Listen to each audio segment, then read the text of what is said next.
Love Tom Waits. Okay, so y'all should be grateful. Because I was thinking about listening to music in my dad's trailer. And I picked this instead of Enya, which was gonna be my original pick. Yeah. Okay. Because I was like, oh yeah, I spent a lot of time in my dad's trailer listening to Enya, and then I was like, there's got to be something better. Oh yeah, there's something way better. Yeah, I feel like you were clued into a lot of like hip music that I like now way before I was. Yeah, Dad. Yeah. Dad and TV. Yeah. Mom was listening. What was she listening to around this time? Like Kenny G and Michael Bolton was Mom's jam. And I at some point I remember not hearing my mom listen to anything at all. We were a Bolton Dion house. Yeah, is that your mom, Dion? Yeah, I can see it. Dad didn't have taste that I was aware of outside of like his one Boston record. But like Dad had me listening to the Beatles really early on. He had tapes in the car. He lived 45 minutes away, so like when we had weekends with him, we would have 45-minute car rides to irritate the crap out of each other or listen to every Beatles album on tape that he had.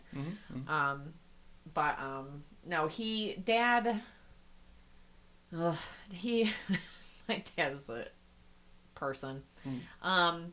He has always kind of been really on point with identifying my taste and stuff. Like being like, oh, Kim would really like this movie. Kim would really like this thing. This would be a good present for Kim. Just for this past holiday, he got me a vampire hunting kit. Which is awesome.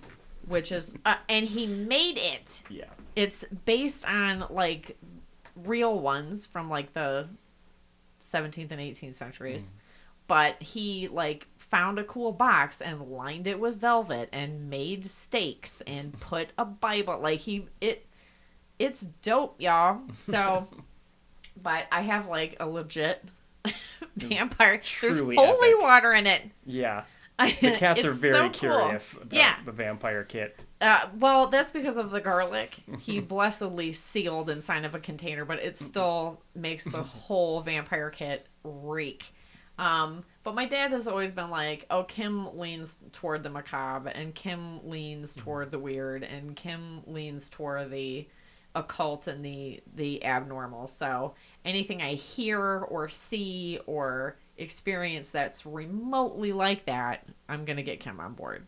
So, of course, as soon as he found Tom Waits, he was like, Kim's going to be this guy's #1 fan, like, right now. And I didn't.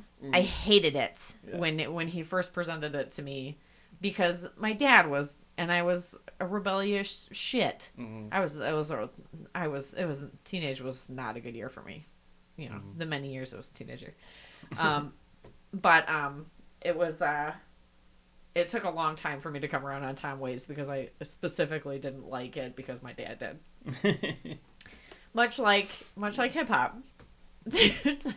I'm struggling to come up with a comparative experience. The only real thought I have is the fact that my parents basically just alternated between the gospel music that all their friends liked and the top 40 oldies that all their friends liked. Like, probably kept me from getting too far off of the path when I started doing my own music and my own bands.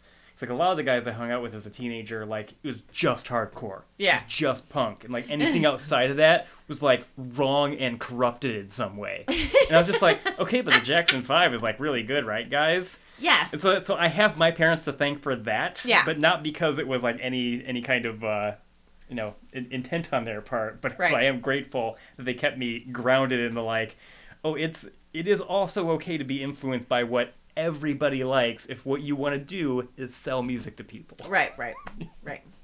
You know, I don't know why what you just said reminds me of Jason Segel's character in Freaks and Geeks so heavily, but it does. He always struck me. He always struck me as a person We have a lot in common. that just liked music. Yes. He was not going to box himself into any one particular kind of music or kind of band or one.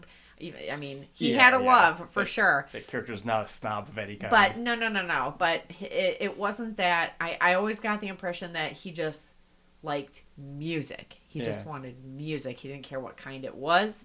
Every kind was special, and every genre had its thing that he could find that he liked about it. I always got that impression from him, and what you just said reminded me of that. Yeah. I think that's very apt. And I think of a lot of the guys I hung out with in high school, or at least like the very few guys I hung out with in high school. It was a small group, as the James Franco type characters, where like they would put up with my taste in music to like hang out and talk about it, but they liked something else. Yeah. Yeah. Maybe that's why I like you so much. Maybe. So on the note of like things that are a little more mainstream from the era, you know, and a band and song that pulled me more in the direction of like, oh, it can be fun and also aggressive and interesting and hip. Here's Surf Wax America from Weezer.